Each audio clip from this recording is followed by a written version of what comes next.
was to receive a few hours worth of history homework right before lunch. Now, the first thing that went through my head is half of this is due on Thursday, and I have a TED Talk to memorize for Saturday. Might not have done that.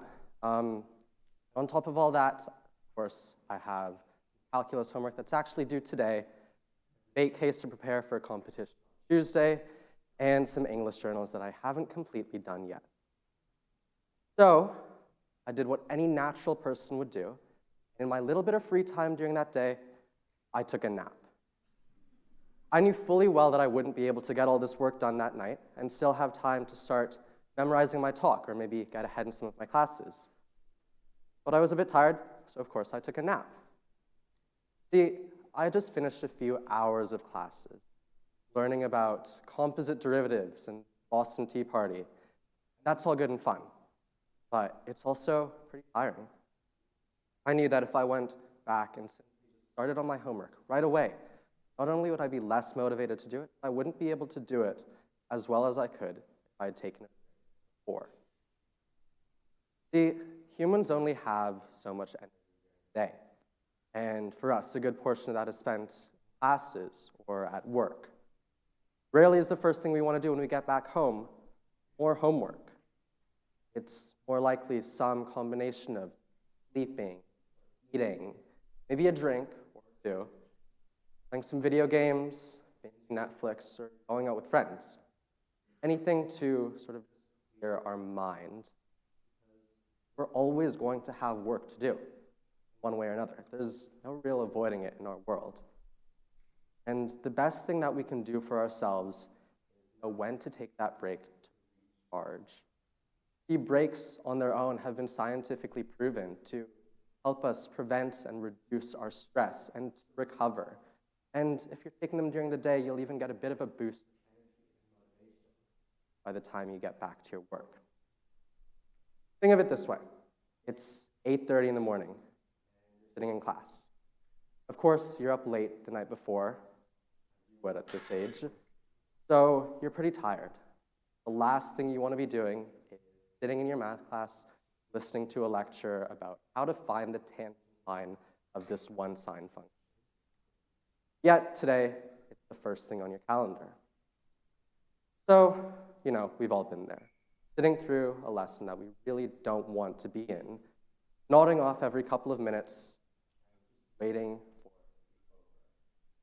And as soon as it comes time to change classes or your meeting's over, simply that little bit of getting up and walking around is enough to keep you awake for the rest of the day. What we commonly call transition times are really just a little bit of a pause, a break in our routine, where we can get up and move around, socialize and interact with other people, maybe even get a drink or snack. But it's those little breaks in our day that we're not thinking about work. That is what gives us the energy to power through. However, in between classes, just walking to your next block or finding your next meeting isn't the only kind of break we can take. For example, if you're doing your homework, taking a few minutes to pause, grab a snack, maybe watch a couple TikToks, or jump in the shower, or quickly FaceTime your best friend for a few minutes. These are all little bits of time where we're just not thinking about work, and that's the important part. Not thinking about work during our break, what lets us be productive after it. See, work is stressful, right? And that's why there's so many different types of ways that we can step back from that stress, really recover.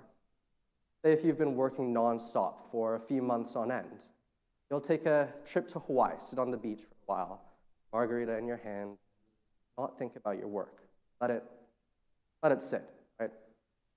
It's that time, it's that change of location, and that entire week of way where you're just not thinking about work that lets you recover.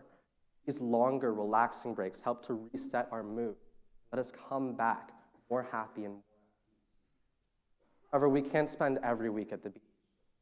That's why we can also have smaller breaks, more social breaks, whether that's trying out a new restaurant with coworkers or banding together for a weekend ski trip.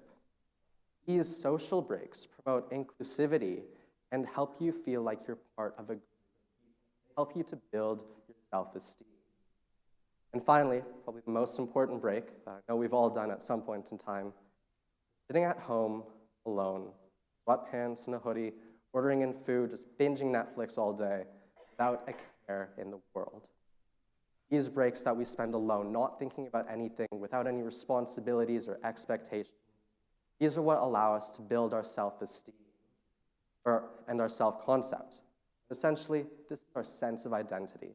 It's these breaks of reflection without any other pressures from other people that let us build up our own identity. The answer to when someone asks you, who are you?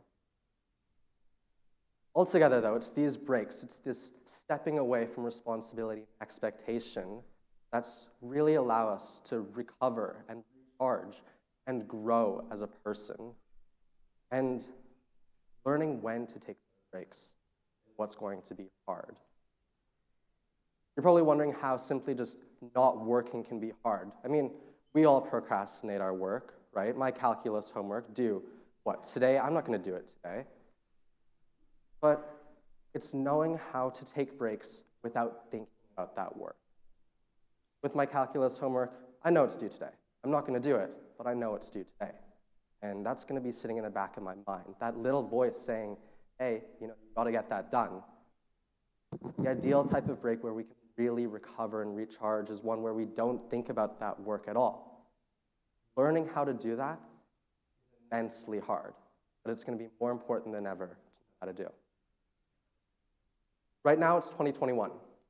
The average price of a house in Canada is $680,000. The average person has a salary of $60,000. In 2050, less than 30 years away, the average price of a house in Canada will increase by about 1,100%, $7.6 million. Our salaries only by 200%, $120,000. We live in a world and in an economy where the price of goods and services are increasing exponentially, and our salaries are only increasing linearly. We're going to have to work harder than ever for the exact same things. $20 movie ticket today, that'll be $200. Or the $7 iced coffees that I know I buy too much of, $75. Not exactly affordable. So we're going into a world of stress, where we need to work hard, where it's going to be more important than ever to get a high-paying job, and even that alone is going to be hard. Every day, someone is more qualified to do it. As of 2021, from 2010, there's been a 25% increase in the number of students that have pursued a master's degree or a doctorate. For every job that you find, 10 other people will already have their foot in the door. And let's say you get that job. You better be perfect at it. One slip-up, one mistake, and replacing you can be done in the snap of a finger, or automating your job. Artificial intelligence, the one thing we thought would make all of our lives so much easier, reality just makes it harder. Difficult, right? Stressful? Oh yeah. Knowing how to manage that stress is going to be more important than ever. And here's the thing though. When you're working, life moves by fast, right? Every day feels like a blur. Wake up, get ready. You go to class or to work. Come back home, have dinner, more work, go to sleep. And then you repeat. Every time your alarm goes off in the morning, it's like a time loop. There's not really an easy way to get out of. We're stuck. We're living in a stressful life. You see that already. So many of us, high school students even, first-year university courses, advanced placement program, even grade 10s are doing this. Learning how to manage that stress, learning how to take those breaks so that we can live our lives and do what we love is going to be more important than ever.